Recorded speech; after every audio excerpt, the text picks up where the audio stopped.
The word gyppo would be used as opposed to the word gypsy.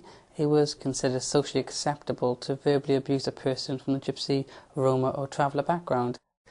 A lot of youngsters feel that, and even myself when I was young, felt that if we did voice a concern, who's going to listen? I mean, we had people assuming what we could and could not do, and often or not, the gypsy kids were always put into special class, regardless of a person's ability. You get used to it and it becomes the norm. You grow a thick skin.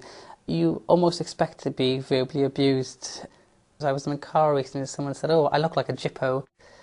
She didn't know I was a gypsy. I guess she thought I was just a regular person, which I am a regular person. But I was thinking, well, how do gypsies see themselves? And then actually it made her think.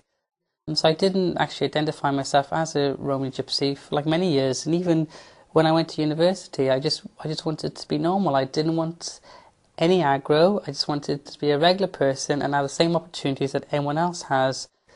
I auditioned at a place in London called Larbin, which is the top contemporary dance university. I have two jobs. I work as a director of the Romany Cultural Arts Company, which is a charity based here in Wales. And I also work part-time at the Royal Welsh College Music and Drama. I work as a movement coach.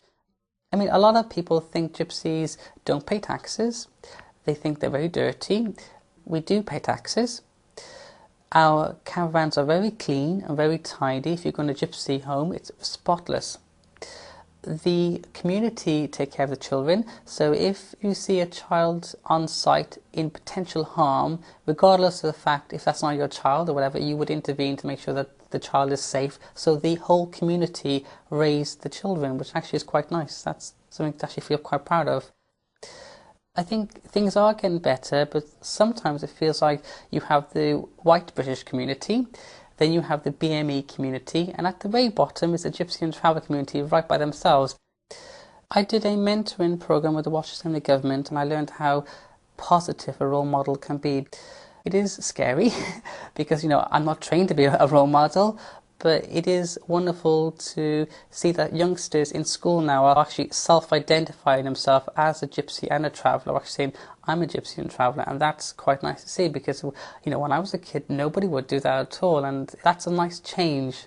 And, I could have went off and could have stayed in London and danced and not told anyone I was a gypsy, but it's a wonderful experience now to see young people dance, see them perform, to see them tell their stories, and to see young people come alive, and that actually feels nice.